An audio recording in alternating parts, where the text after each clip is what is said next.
Hello students, आप सभी लोग कैसे हो। मुझे उम्मीद है आप लोग सभी अच्छे से होंगे। तो आज के सेशन में हम लोग पढ़ने वाले हैं 10th स्टैंडर्ड के ज्योमेट्री का चैप्टर नंबर 3 और वो चैप्टर हमारा है सर्कल। सर्कल वाले चैप्टर में आज हम लोग करने वाले हैं प्रैक्टिस सेट 3.3। ओके, लेकिन एक बात याद रखिएगा, इस प्रैक्टिस सेट को सॉल्व करने से पहले आप लोगों को कुछ एक बेसिक चीजें हैं जो जानकारी होनी चाहिए। उसके बगैर आप इस प्रैक्टिस सेट के क्वेश्चन को कभी नहीं सॉल्व कर पाएंगे। ठीक है, तो चलिए हम लोग थोड़ी थोड़ी चीजें जो जानकारी के लायक है उसको पहले एक्सप्लेन कर देते हैं, फिर साथ ही साथ इस प्रैक्टिस सेट से रिलेटेड जो भी थ्योरम है उसको समझना जरूरी, क्योंकि आप लोग को पता है circle totally theory based chapter है। ठीक है, तो चलिए हम लोग स्टार्ट करते हैं इस प्रैक्टिस सेट का जो रिलेटेड टर्म्स एंड थियरी है। तो यहां पे आपको देखने को मिल रहा है कि आर्क ऑफ अ सर्कल, पहला टॉपिक हमारा क्या है, आर्क ऑफ अ सर्कल।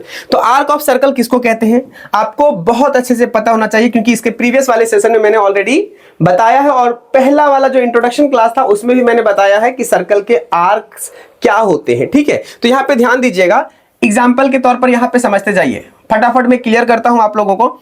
ये क्या है, एक सर्कल है, सर्कल विथ सेंटर ओ। यहां पे क्या हो जाएगा हमारा, सेंटर ओ। अब ध्यान दीजिएगा, यहां पे आपको एक चीज नोटिस करना पड़ेगा कि हम एक सेकंड ड्रॉ कर रहे हैं यहां पे, है ना। ये क्या हो गया, एक सेकंड हो गया जिसका नाम एल है। अब ये सेकंड क्या कर रहा है, इस सर्कल को दो पार्ट्स में डिवाइड कर रहा है। एक पार्ट ये वाला बड़ा वाला पार्ट हो गया और ये पार्ट छोटा वाला पार्ट हो गया। मतलब इस सेकंड का काम क्या है, सर्कल को दो पार्ट में डिवाइड करना। और जब जैसे ही ये सर्कल दो पार्ट्स में डिवाइड हुआ, इसका नाम पड़ेगा, एक का मेजर आर्क ऊपर वाले का, क्योंकि ये बड़ा वाला है, ठीक है, और इसको हम लोग बोलते हैं माइनर आर्क। ये चीज समझ में आ गया आप लोगों को, दो आर्क हो गया यहां पे। ठीक है, अब एक चीज और ध्यान दीजिएगा कि अगर यही सेकंड सेंटर से ड्रॉ होगा, ओके, ये वाले पार्ट से, यहां से, तो हम लोग एक ऐसे लाइन जो सेंटर से ड्रॉ करता है और सर्कल के एक पार्ट से दूसरे पार्ट को टच करता है, उस तरह के सेकंड को हम लोग क्या बोलते हैं, डायमीटर। लेकिन यहां पे फिलहाल हम लोग क्या बोलेंगे, इस सेकंड को एम लिखते हैं। और ये सेकंड क्या है, ये सेकंड का काम ये है कि इस सर्कल को दो पार्ट्स में डिवाइड करता है, दो इक्वल पार्ट्स में डिवाइड करता है ना। और ये क्या होता है, एक तरह का सेमी सर्कल होता है। क्या होता है हमारा, सेमी सर्कल। सेमी का मतलब हाफ, है ना, सेमी का मतलब हाफ, और किसका, सर्कल का। तो जब भी एक सेकंड सेंटर से पास करेगा वो सेमी सर्कल बनाएगा। अगर एक सेकंड यहां से पास किया तो वो सर्कल को दो पार्ट्स में डिवाइड करेगा। ठीक है, ये चीजें समझ में आ गया आपको कि हम लोग आर्क किसे कहते हैं। तो ये चीज कन्फाइन एंड कंफर्म रखिएगा कि हमेशा सेकंड, उसके दो कॉमन पॉइंट्स होंगे यहां पे। ये चीजें आपको बेसिक चीजें ऑलरेडी पहले वाली क्लास में एक्सप्लेन कर दिया गया है। ठीक है, अब हम लोग थोड़ा सा इसके ऊपर काम करेंगे और ज्यादा, क्योंकि हम लोगों को पूरा क्वेश्चंस जो आएंगे ना प्रैक्टिस सेट 3.3 में, वो टोटली इसी के ऊपर बेस्ड है। अब यहां पे देखिए, जरा सा ध्यान दीजिएगा, ये हो गया, आप लोगों को समझ में आ गया कि आर्क किसे कहते हैं और माइनर आर्क, मेजर आर्क किसको कहते हैं, और साथ ही साथ सेकंड किसको कहते हैं। अब थोड़ा ध्यान दीजिएगा, एक हम बना रहे हैं दूसरा आर्क, और ये हो गया हमारा पहले नंबर में। ध्यान दीजिएगा, ये इसका नाम रखते हैं ए, इसका नाम रखते हैं बी। अब ये ए बी से क्या पता चलता है कि एक तरह का ये कोड भी कंसीडर कर सकते हैं, या फिर कह सकते हैं इस सेकंड का पॉइंट है जिसका लाइन एल है। ठीक है, अब यहां पे इसकी नेमिंग सीखना है हम लोगों को, क्योंकि जब तक आप आर्क की नेमिंग नहीं सीखेंगे तब तक आप आर्क का क्वेश्चन का सॉल्यूशन नहीं कर पाएंगे। ठीक है, तो यहां पे देखिए क्या है कि ये ए बी है, तो ए बी क्या है, माइनर आर्क है। अगर सर्कल का आर्क अगर बन रहा है और वो माइनर आर्क है, तो हम लोग उसको डायरेक्ट ऐसा लिख सकते हैं, आर्क ए बी।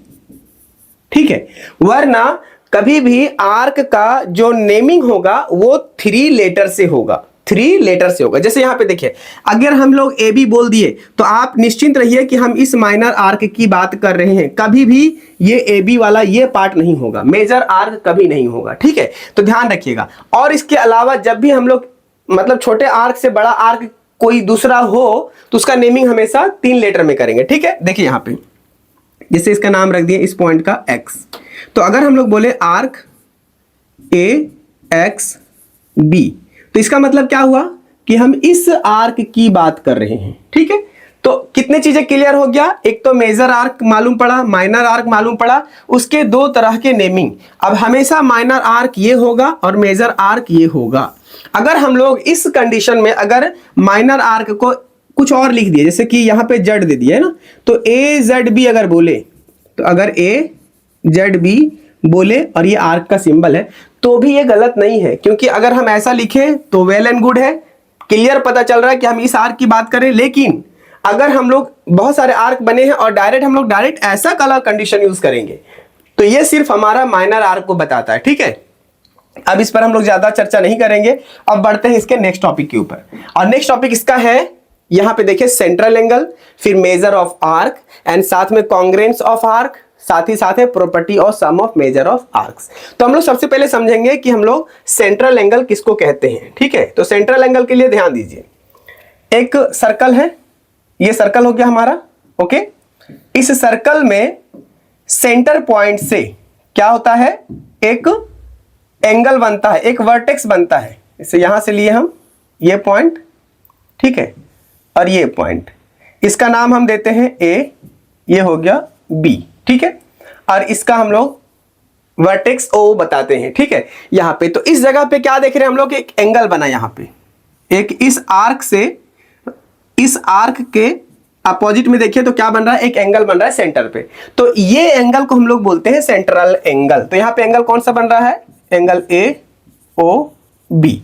अब थोड़ा सा चेक कीजिएगा, ये एंगल तो बन रहा है अंदर से, इसलिए हमारी दिमाग में साइकोलॉजिकली फिट बैठ गया है कि ये एंगल ए ओ बी होगा। लेकिन देखा जाए तो ये एंगल एक्सटर्नली जो है, ये भी एक तरह का एंगल है, ओके। और हम लोग इसको भी एंगल ए ओ बी कह सकते हैं इस वे में, ठीक है, यहां पे। तो इस बात का आप निश्चिंत रेडी रखिएगा कि ये सेंट्रल एंगल सेंटर से बनता है। साथ ही साथ आप ध्यान रखिएगा, ओके, साथ ही साथ आप ध्यान रखिएगा कि ये इधर से भी एंगल बनेगा और इधर से भी एंगल बनेगा।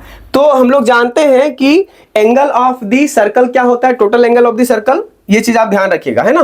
Total angle of the circle क्या होता है, 360 ऑफ सर्कल 360, यही अपना सेंट्रल एंगल है, ठीक है। बस उसके बाद देखिए कॉन्ग्रेंस ऑफ आर्क किसे कहते हैं।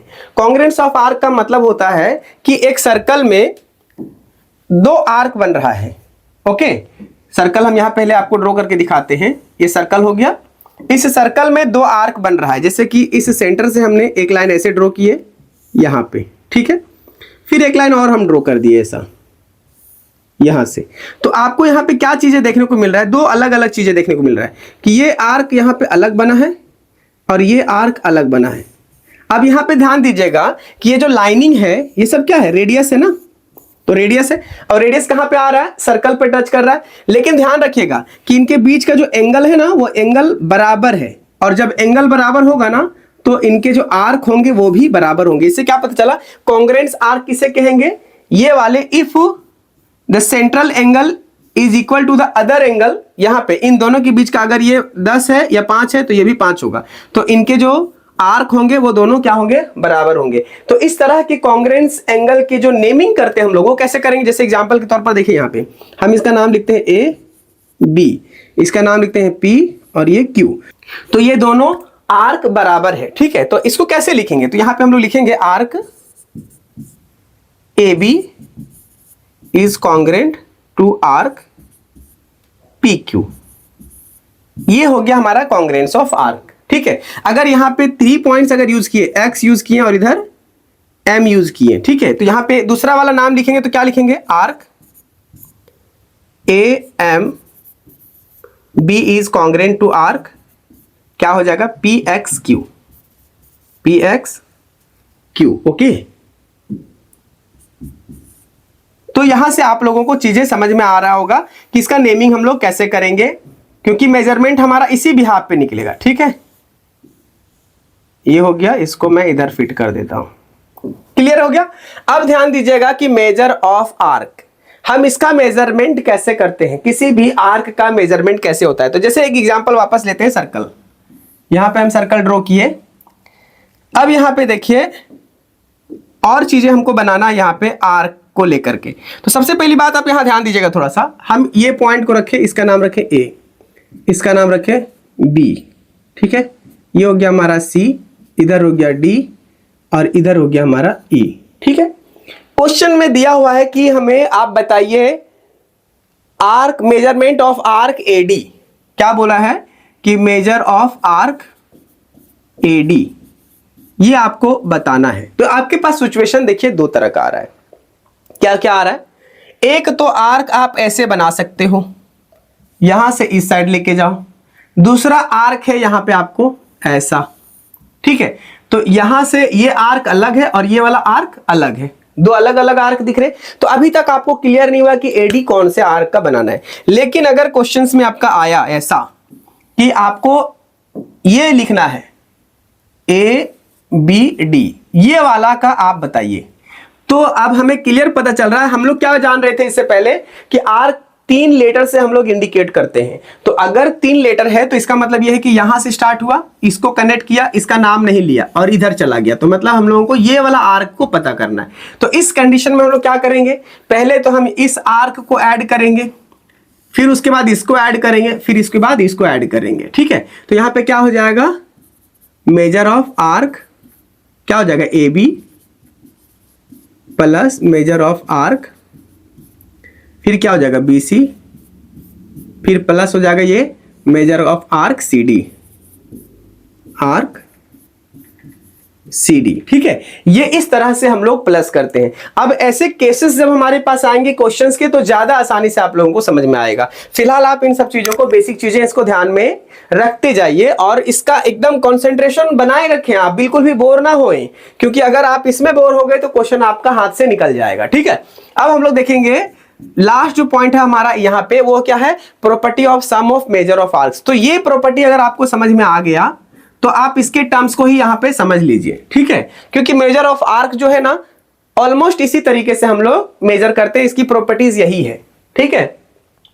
साथ ही साथ अब अगर आप ऐसा चाहेंगे कि अगर हम लोग डायरेक्ट लिख दें कि मेजरमेंट ऑफ आर्क एडी, कुछ वैल्यू लिख दिए, तो ऐसा नहीं चलेगा, है ना। आपको ये फॉर्मेट को यूज करना ही पड़ेगा प्लस करके। या फिर एक सिचुएशन और है, जैसे लाइक आपको ए बी का वैल्यू नहीं पता है, बी सी का नहीं पता, आपको डायरेक्ट क्वेश्चन में दिया हुआ ए सी, तो आप ऐसा लिख सकते हो measurement of arc A B C, है ना, arc A B C plus measurement of arc ये वाला सी डी। तो ये भी एक तरह का इसका मेजरमेंट हो जाएगा, ठीक है। अब हम लोग थोड़ा सा बढ़ते हैं इसकी थ्योरम की ओर। बहुत सारे टॉपिक्स हम लोग पढ़ चुके हैं। अब थ्योरम में फिलहाल देखिए यहाँ पे 2 थ्योरम है, इसके बाद हम लोग क्वेश्चन आंसर सॉल्व करना शुरू करेंगे। देखिए यहाँ पे जो थ्योरम पहला है वो थ्योरम हमारा क्या है, ध्यान दीजिएगा यहाँ पे कि the chords corresponding to congruent arcs of a circle are congruent. मतलब यहाँ पे सिंपल भाषा में समझिए, एक डायग्राम हम आपको दिखाते हैं, उसके बिहाफ पे आप लोग आसानी से इन चीजों को आसानी से समझ जाएंगे। इफ एंड देन का मामला है, यहाँ पे कोई बड़ा चीज नहीं है, ठीक है। आप थोड़ा सा मुझे कोऑपरेट कीजिए और साथ ही साथ मेरे साथ में बने रहिए, आपको चीजें बहुत आसान लगेगा। थियरी में क्या बोल रहा था, थ्योरम में ये बोल रहा है कि अगर 2 आर्क कॉन्ग्रेंट है तो वो दोनों आर्क के बिहाफ पे जो कोड है वो दोनों कोड भी क्या होगा, कॉन्ग्रेंट होगा। जैसे कि if arc APB is congruent to, किसका हो जाएगा ये, इसको मैं थोड़ा और नीचे ले आता हूं, है ना, आर्क CQD। अगर ऐसा है, अगर 2 आर्क बराबर है, देन क्या होगा, यहां पे कोड AB जो है वो कॉन्ग्रेंट हो जाएगा किसका, कोड CD का, है ना, कोड CD का, ठीक है। तो ये बात आप ख्याल रखिएगा कि यहां पे आपको नोटिस करने की चीज है कि ये कोड जो होगा वो इस कोड का कॉन्ग्रेंट होगा, ठीक है। यही इसका थ्योरम का मतलब है। अब देखिए जो थ्योरम नंबर 2 है, उस थ्योरम में क्या बोल रहा है, इसके लिए भी मैं एक डायग्राम से आपको बताना चाहूंगा कि इसका वाइस वर्सा है और कुछ भी नहीं है। इसमें डिफरेंसेस क्या देखने को मिलेगा आपको, ये एक दूसरे का अपोजिट है, ठीक है, इसको वाइस वर्सा कहते हैं, ठीक है। अब यहां पे देखिए, यहां पे बोल रहा है कि अगर कोड बराबर है, अगर 2 कोड एक ही सर्कल में, सेम सर्कल में अगर 2 कोड बराबर है, तो उसके जो कोड के वजह से जो आर्क सबटेंड होता है वो आर्क क्या होगा, कॉन्ग्रेंट होगा। जैसे कि इफ कोड AB इज कॉन्ग्रेंट टू कोड CD, कोड सी डी। देन वाला मामला में यहां क्या आ जाएगा, देन यहां पे हम थोड़ा नीचे लिखते हैं measure of arc A M B जो है वो कॉन्ग्रेंट होगा आर्क सी एन डी का, है ना, measure of arc C N D का। तो ये बहुत ही सिंपल मामला है, इस चीज को लेकर के आप ज्यादा टेंशन में मत रहिए। अब चलिए फिलहाल हम लोग क्वेश्चंस का सॉल्यूशन करते हैं। क्वेश्चन नंबर 1 जो है यहाँ पे देखिए 2 है 3 है, तो इसमें से क्वेश्चन नंबर 2 को स्टार मार्क किया, लेकिन फिलहाल हम लोग ऑल 3 क्वेश्चन सॉल्व करेंगे। तो देखिए यहाँ पे क्वेश्चन नंबर 1 में क्या बोल रहा है। क्वेश्चन नंबर 1 लिखा है कि in figure 3.37 points G D E F, points G D E F are concyclic points of a circle with centre C. Okay, angle ECF is equal to 70 degree, ये 70 degree बता रहा है, और measurement of arc DGF is equal to 200, ये वाला part आपको कितना बता रहा है, 200 बोल रहा है। ठीक है, आपको फाइंड करना है major of arc DE and measure of arc DEF। ठीक है, तो ये क्वेश्चन बहुत सिंपल है, आप लोग बिल्कुल भी ज्यादा चिंता ना करें, बहुत आसान से ये क्वेश्चन सॉल्व हो जाएगा। तो सबसे पहली बात है कि हम लोग गिवन लिखेंगे, और गिवन में क्या है देखिए ध्यान से, angle ECF is equal to 70 degree and measure of arc DGF, है ना, measure of arc DGF is equal to 200। ठीक है, अब यहां से कहानी हमारा शुरू होगा। कहानी में क्या बोलना है, देखो बोलिए क्या बोलना है, जो दिल करे बोल लो, लेकिन सॉल्यूशन गलत नहीं करना है। ठीक है, यहां पे ध्यान दीजिएगा कि ये जो आर्क DGF है ये वाला पार्ट, और हमारा दूसरा आर्क जो है, दूसरा एंगल जो है वो ये वाला पार्ट है। तो इस एंगल के बिहाफ पे हम लोग ये आर्क को निकाल लेंगे। ठीक है, तो यहां पे हो जाएगा angle ECF is equal to measure of arc EF, है ना, EF। ये ऐसा क्यों होगा, measure of the minor arc, क्या हो जाएगा, measure of the region minor arc. यहां पे क्या होगा, measure of the minor arc. ठीक है, ये रीजन आप डाल दिए। उसके बाद समझ लीजिए कि अगर ये हमारा एंगल क्या है, एंगल 70 डिग्री है, तो ये भी हमारा क्या होगा, 70 डिग्री। तो देयरफॉर हम लोग लिखेंगे कि measure of arc EF is equal to 70 degree. ठीक है, ये क्लियर हो गया हमारा। अब हम लोग के पास में EF निकल गया। अब बताओ कि सर इसकी क्या जरूरत थी मुझे निकालने की। इसकी जरूरत है बॉस, इसका जरूरत इसलिए क्योंकि इसके साथ ही हम लोग आगे बढ़ेंगे, वरना हम लोग इसको नहीं सॉल्व करेंगे तो आगे चीजें हमारे लिए आसान नहीं होगा। अब देखिए हम लोग को निकालना क्या, एक्चुअल में DE निकालना है। तो अगर इस पूरे सर्कल में हम लोग ये वाले पार्ट को माइनस कर देंगे यहां से, है ना, ये वाला पार्ट को, तो यही वाला पार्ट ना बच जाएगा हमारा, तो इसीलिए हम उसको माइनस किए हैं। तो अब हम ऐड करते हैं यहाँ पे, है ना, ऐड करेंगे कि मेजर ऑफ आर्क, पहले DE, है ना, DE plus measure of arc EF, arc लिखना पड़ेगा, arc EF plus measure of arc DGF, arc DGF is equal to 360। क्यों होगा ऐसा, मेजर ऑफ सर्कल, क्या है ये, क्योंकि ये मेजर ऑफ सर्कल है, मेजर ऑफ सर्कल, एक सर्कल का टोटल आर्क का मेजरमेंट कितना होता है, 360 होता है। ठीक है, तो यहां पे देखिए DE हम लोगों को फाइंड आउट करना है, EF हमारे पास आ चुका है, तो यहां पे लिखेंगे major of arc DE plus arc EF कितना आया, 70 प्लस ये ऑलरेडी हमारे पास DGF का 200 दिया हुआ है, तो 200 इज इक्वल टू 360। ठीक है, ये हो गया। अब इसको आगे सॉल्व कीजिए, तो आर्क DE प्लस ये हो जाएगा 270 इज इक्वल टू 360। ठीक है, नाउ इसको आप लोग एक बार वापस आगे बढ़ाइए थोड़ा सा, तो DE क्या हो जाएगा यहाँ पे, 360 माइनस 270। अब हम लोग थोड़ा सा इसको आगे इस साइड हम थोड़ा मूव करा देते हैं, बाकी यहां से हम लोग आराम से सॉल्व कर लेंगे। ठीक है, ये हो गया ऐसा। अब देखिए यहाँ पे हम लोग 270 माइनस कर देंगे 360 में, तो हमारा निकल जाएगा मेजर ऑफ आर्क, क्या निकल जाएगा, मेजर ऑफ आर्क DE, ये वाला पार्ट ना, ये वाला, तो DE क्या हो जाएगा, मैं कितना हो जाएगा टोटल इसमें माइनस करेंगे तो 90, है ना, कितना हो जाएगा 90 डिग्री टोटल कितना हो गया हमारा 90 डिग्री।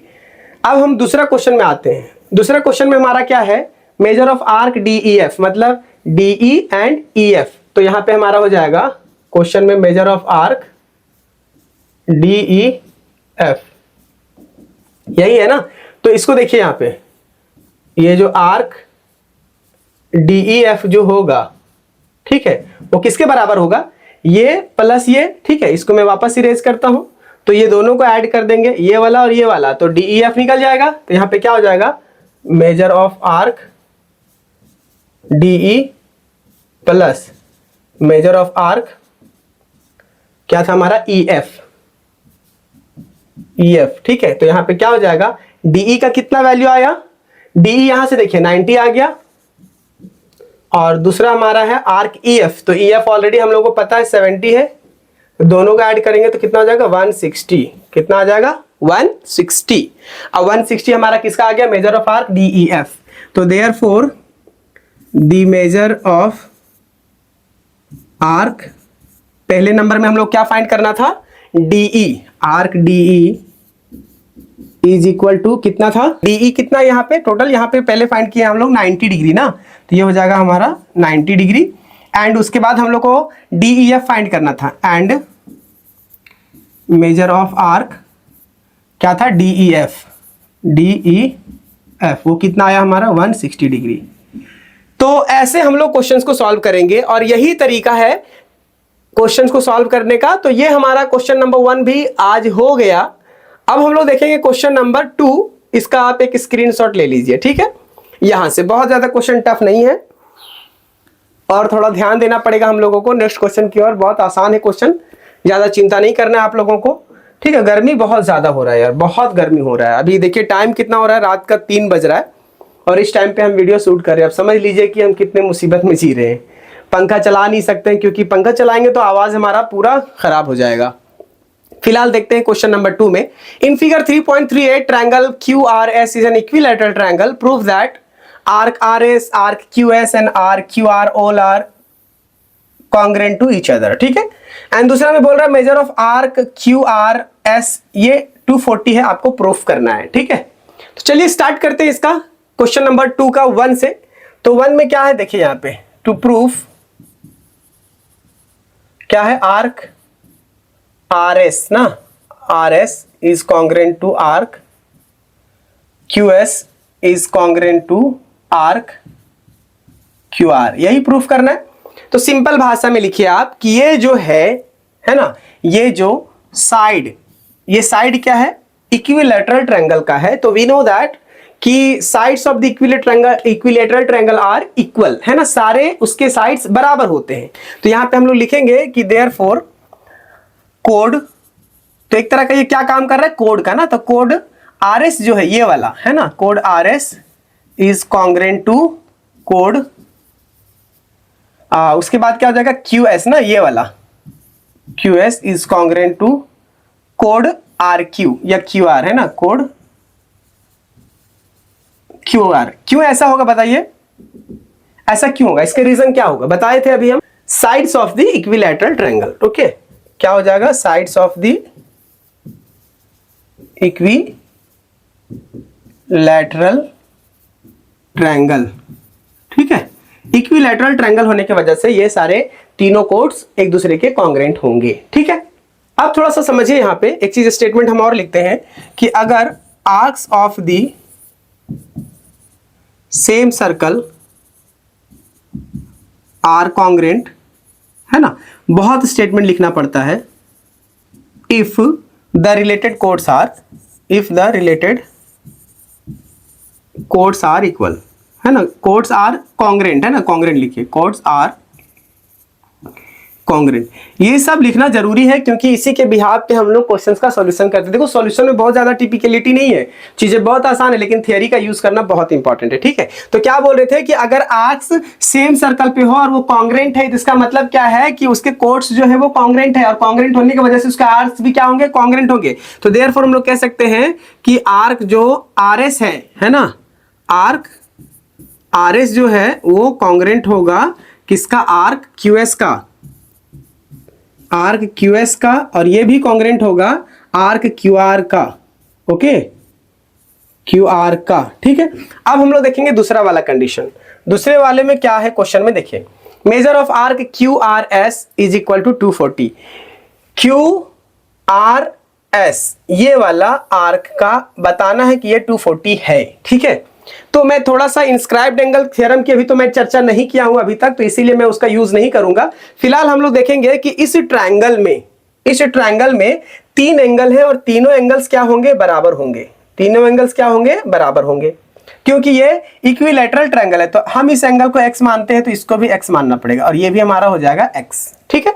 अब ध्यान दीजिएगा हमारा कि अगर हम लोग किसी एक आर्क की वैल्यू निकालते हैं तो पहले हम एक आर्क की वैल्यू निकालेंगे, फिर हम लोग ये 2 आर्क को ऐड कर देंगे। क्यू आर एस बोला है ना, तो ये आर्क को ऐड, दोनों को निकाल देंगे। तो यहां पे हम लोग देख रहे हैं कि triangle Q R S is an equilateral triangle, ठीक है। तो therefore angle Q plus angle R plus angle S जो होगा वो 360 होगा, है ना। एंगल ऑफ सर्कल, ये क्या होगा, एंगल ऑफ सर्कल। तो ये एंगल ऑफ सर्कल पूरा कितना होगा, 360। तो ध्यान रखिएगा कि हम ये तीनों एंगल को क्या कंसीडर कर रहे हैं, x। तो let the common angle be x, common angle be x। क्योंकि कॉमन एंगल लिए, क्योंकि तीनों एंगल्स बराबर हैं, ठीक है। तो देयरफॉर यहां पे क्या हो जाएगा, देयरफॉर यहां पे हो जाएगा कि एंगल क्यू आर एस जो है वो एंगल x हो जाएगा, फिर x हो जाएगा, फिर x हो जाएगा, और तीनों मिला के कितना होगा, 360। तो यहाँ पे 3x हो जाएगा इज इक्वल टू 360। इसको x की वैल्यू निकालेंगे तो कितना हो जाएगा,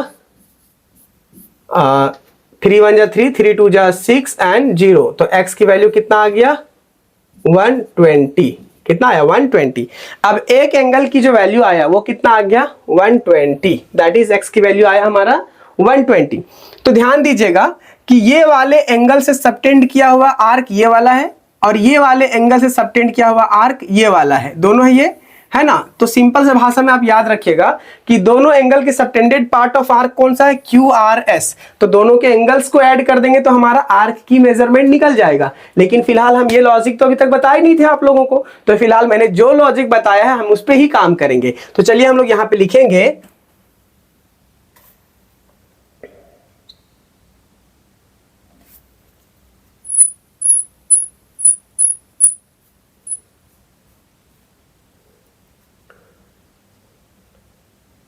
मेजर ऑफ आर्क, क्या हो जाएगा हमारा, ये वाला क्यू आर है ना, Q R plus measure of arc हमारा हो जाएगा R S, okay. Major of arc हमारा हो जाएगा आर एस, और ये किसके बराबर होगा मालूम है आपको। इसको मैं थोड़ा सा स्क्रीन को इस साइड लेके आता हूं, दोनों को ऐड कर देंगे तो क्यू आर एस का हो जाएगा measure of arc Q R S, ये हो गया, ठीक है। तो मेजर ऑफ आर्क यहाँ पे कितना हो जाएगा, 120। इसका x की वैल्यू है तो कितना हो जाएगा यहाँ पे 120 प्लस आर्क आर एस कितना हो जाएगा 120 is equal to measure of arc Q R S, ये हो जाएगा। तो ठीक है, दोनों को ऐड कर देंगे तो 240 हो जाएगा equal to measure of arc Q R S, ठीक है। और ये ऐसा क्यों होगा, क्योंकि ये है arc addition postulate, arc addition postulate, ठीक है। तो हम लोग को फाइनली क्या मालूम पड़ा, देयरफॉर कि द पहला नंबर हमारा क्या था, पहला नंबर में ये जो हमारा कॉन्ग्रेंस फाइंड आउट किए ये वाला है ना, ये। तो देयरफॉर आर्क आर एस जो है वो कॉन्ग्रेंट हो गया हमारा आर्क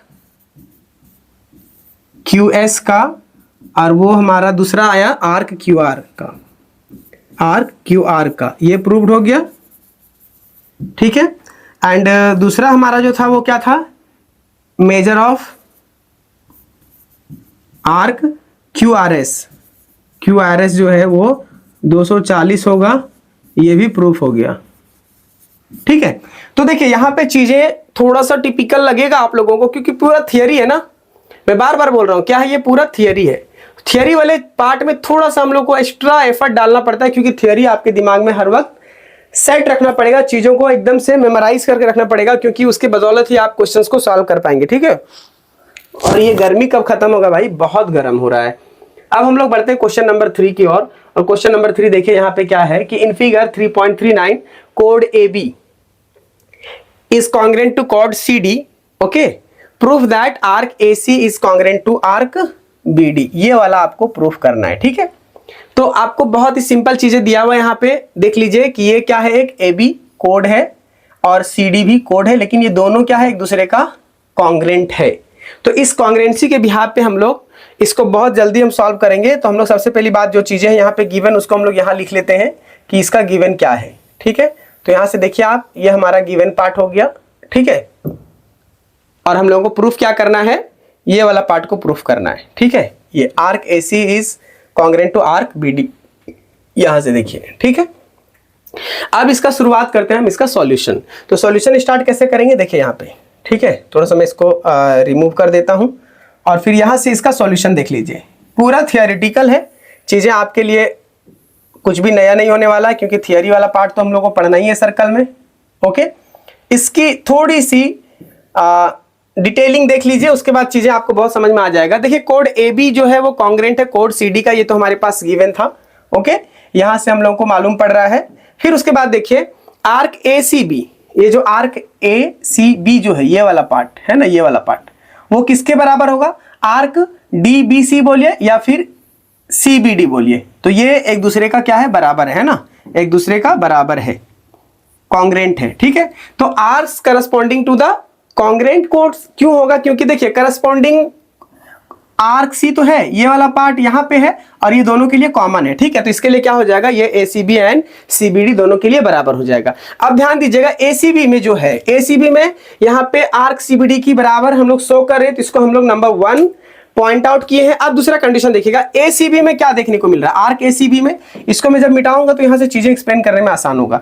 ACB में क्या देखने को मिल रहा है कि हमारे पास एक AC आर्क है, दूसरा CB आर्क है, ठीक है। ये दो है, तो हम लोग दोनों का मेजरमेंट को ऐड कर दिए, AC आर्क और CB आर्क को। फिर उसके बाद देखिए CBD में क्या है, ये CBD जो है, तो ये हमारे पास एक BD आर्क है और एक CB आर्क है। तो यहाँ पे हमारा पहला क्या आएगा, CB आर्क और दूसरा BD आर्क, ठीक है। ये चारों चीजें हमारे पास क्लियर हो गया। अब देखिए हमारे पास कि अगर ये इसके बराबर है, मतलब ACB CBD के बराबर है, ये दोनों एक दूसरे के बराबर है, तो इसका मतलब इन दोनों के मेजर्स भी एक दूसरे के बराबर होगा। तो फाइनली हम लोगों ने क्या देखे कि 1 से 2 से एंड 3 से, तीनों से हम लोग क्या देखेंगे कि ये जो वैल्यू है ना वो इसके बराबर होगा। क्लियर है। तो हम लोग थोड़ा सा आगे इसका कैलकुलेशन करेंगे, कैलकुलेशन वाला पार्ट में छोड़ दिया था। देखिए मेजर ऑफ आर्क, इसको मैं थोड़ा सा मूव कराता हूं क्योंकि ये चीजें आसानी से यहां पे होगा नहीं, ठीक है। मेजर ऑफ आर्क यहां पे क्या हो जाएगा हमारा, AC plus CB, AC plus measure of arc CB, ये दोनों इक्वल होगा, इन दोनों के बीच में इक्वलिटी है, तो CB प्लस BD है ना। तो यहां पे क्या हो जाएगा, measure of arc CB plus measure of arc क्या हो जाएगा हमारा BD, ये हो गया। अब यहां पे दो चीजें कॉमन है, इसको आप इस साइड ले आइए, तो यहां से आप इसको कैंसिल भी कर सकते हो, ये वाला इसको कैंसिल कर दी, इधर लाएंगे तो क्या हो जाएगा, ये माइनस हो जाएगा। तो यहां से आपको क्या मालूम पड़ेगा, रिमेनिंग चीज क्या दिखा, मेजर ऑफ आर्क AC बचा आपके पास में, और साथ ही साथ क्या बचा, मेजर ऑफ आर्क BD बच गया, ठीक है। तो आपको प्रूफ क्या करना था, AC जो आर्क है वो BD के कॉन्ग्रेंट है, तो यहां पे क्या हो जाएगा हमारा, ये कॉन्ग्रेंस हो जाएगा, है ना। तो यहां पे ध्यान दीजिएगा कि देयरफॉर आर्क AC जो है वो कॉन्ग्रेंट है आर्क BD के, ठीक है। और ये हो गया आपका प्रूफ। बहुत ही सिंपल क्वेश्चन था ये, ठीक है। इसको मैं मिनिमाइज कर देता हूं, फिर आप इसको एक स्क्रीनशॉट ले लीजिए। बहुत ज्यादा टिपिकल क्वेश्चन नहीं था, इसके लिए मैंने फटाफट इसको सॉल्व करके दे दिया आप लोगों को, ठीक है। चलिए, तो यहां से आप इसका एक स्क्रीनशॉट लीजिए और फटाफट इसका सॉल्यूशन अपने नोटबुक में कीजिए, ठीक है। उम्मीद है मुझे कि ये सारी चीजें आप लोगों को अच्छे से समझ में आ गया होगा। तो मिलते हैं हम आप लोगों से नेक्स्ट सेशन में, लेकिन एक बात का ध्यान रखिएगा कि ये जो वीडियोस आपको पहुंच रहा है, ये वीडियोस अपने फ्रेंड्स तक भी पहुंचाएं, अपने क्लासमेट तक पहुंचाएं, और जो स्टूडेंट्स जिनको नीड है इन सब चीजों की उनको तक पहुंचाएं। और साथ ही साथ आप हमारे चैनल की ग्रोथ के लिए थोड़ा सा आप अपनी तरफ से एफर्ट जरूर डालें, ठीक है, क्योंकि यही एक मेरा पैटर्न है, यही मेरा एक माध्यम है जो मैं ज्यादा से ज्यादा लोगों तक पहुंच सकता हूं, ठीक है। तो आशा है कि ये सारी चीजें आप लोगों को समझ में आया है, और फिर मिलेंगे, मैंने वापस रिपीट कर रहा हूं, फिर मिलते हैं हम आप लोगों से नेक्स्ट सेशन में न्यू वीडियो के साथ में and new practice set, that will be the practice set 3.4। तब तक अपना ख्याल रखिए। जय हिंद, जय भारत।